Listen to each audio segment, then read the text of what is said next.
Good morning. Hallelujah. જીવંત પિતા પરમેશ્વર, રાજાઓના રાજા, રાજા મહાધિરાજ યહોવા દેવ, તેમનો આભાર માની સ્તુતિ કરીએ તે ઉચિત છે.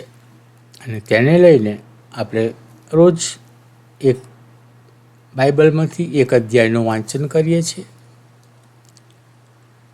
કેમ કે જેમ શરીરોને માટે હવા, ખોરાક, પાણીની જરૂર છે, તેમ આપણા આત્મિક જીવનને માટે પિતા બાપના જીવન પવિત્ર વચનોની પણ એટલી જરૂર છે.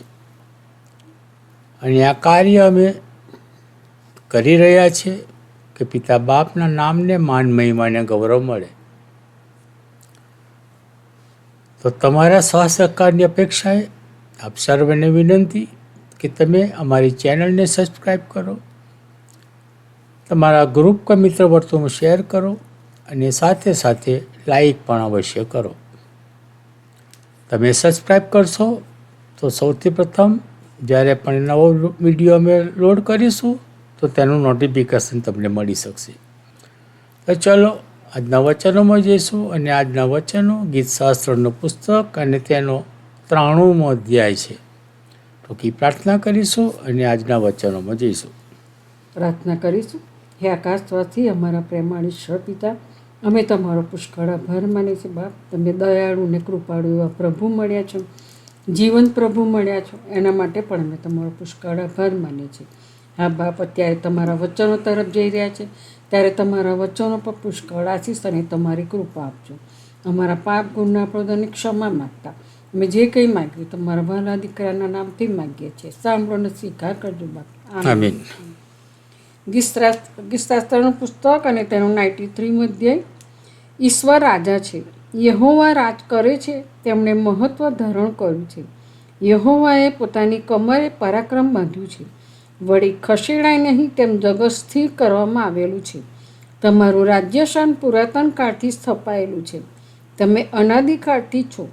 હે યહોવા, પ્રવાહોએ ઊંચો કર્યો છે, પ્રવાહોએ પોતાનો અવાજ ઊંચો કર્યો છે, પ્રવાહો પોતાના મોજા ઊંચા કરે છે. ઘણા પાણીઓના ખળખળાટ કરતા, સમુદ્રના પરાક્રમી મોજા કરતા. યહોવા પરમ ઊંચામાં પરાક્રમી છે, તમારા સાક્ષ્યો અતિ ખાતરીપૂર્વક છે. હે યહોવા, સર્વકાળ પવિત્રતા તમારા મંદિરને શોભે છે. પ્રભુ તેના વચ્ચે પુષ્કળ આશીષ અને કૃપા આપે. પ્રાર્થના કરીએ. ધન્યવાદ પિતાજી કે તમે આ સમય, આ ઘડી, આ તક આપી કે અમે તમારા જીવન પવિત્ર વચનોનું વાંચન કરી શક્યા, સાંભળી શક્યા. આ વચનોની પર તમારી આશીષની વરસાદ થવા દેજો બાપ. અને આ વચનો સમજવાને, જીવનમાં ઉતારવાને માટે અમારી તથા શ્રોતાજનોની સહાયતા મદદ કરજો બાપ. વિશેષ પ્રાર્થના અને વિનંતી કરીએ પિતા બાપ કે અસહ્ય ગરમી પડી રહી છે, ત્યારે અમે વરસાદની રાહ જોઈ રહ્યા છીએ. તો પિતા બાપ, પ્રાર્થનાને વિનંતી કરીએ કે વરસાદ આવે, વાતાવરણમાં શીતળતા પ્રસરે અને સર્વે લોકો, પશુ, પંખી, પ્રાણીઓ સર્વ તમારા નામને માન, મહિમાને ગૌરવ આપે તેવી કૃપા તમે થવા દેજો. વિશેષ પિતા બાપ, જગતમાં અંધાધૂંધી ચાલી રહી છે, ઠેક ઠેકાણે લડાઈઓ ચાલી રહી છે, રાજ્યોની વિરુદ્ધ થઈ રહ્યા છે.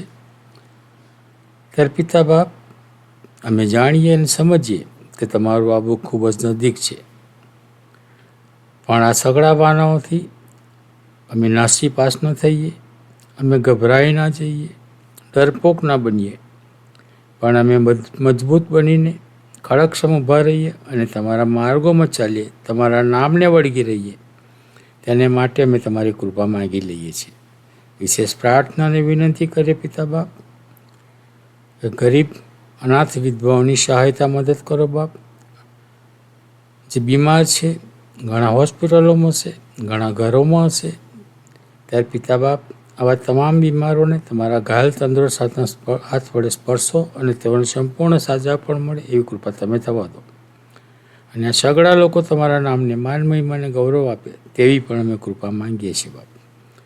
જે કુટુંબમાં મરણે પ્રવેશ કર્યો હોય એવા કુટુંબને તમારા આત્મિક દિલાસાથી ભરપૂર કરો બાપ. વિશેષ પિતા બાપ, તમારો આવો ખૂબ જ નજીક છે. અંત સમયની અંદર અમે ઊભા છીએ, તમે ક્યારે આવશો તે અમે જાણતા નથી. ત્યારે પિતા બાપ, તમે જ્યારે પણ આવો ત્યારે અમે તમને મળવાને માટે તૈયાર રહીએ. તેને માટે તમે અમને તૈયાર કરો. અમારી કમરોને બાંધો બાપ, કે જેથી અમે હરદમ તૈયાર રહીએ તમને મળવાને માટે. અમારા દેશ અમેરિકાને, અમારા દેશના રાજનેતાઓને અમે તમારા હાથોમાં સોંપીએ છીએ. તમે તમારી આશીષની વર્ષા આમ સઘળાની ઉપર થવા દો બાપ. વિશેષ ભારત દેશની અંદર પિતા બાપ, જે તમારા લોકોની સતામણી થઈ રહી છે, ત્યાં આગળ ઘણા તમારા સેવકોને મારી નાખવામાં આવ્યા છે. ઘણા તમારા પ્રભુ મંદિરોને તોડી નાખવામાં આવે છે અને તમારા પવિત્ર વચનોને બાળવામાં આવે છે. ત્યારે પિતા બાપ, પ્રાર્થનાને વિનંતી કરીએ કે ત્યાંના રાજનેતાઓના હૃદયોને તમે ખંખેરો અને તેઓ આ અનિષ્ટ તત્વોને ડામે અને તેઓને સજા કરે અને તમારા નામને માન, મહિમા અને ગૌરવ મળે એવી કૃપા થવા દેજો.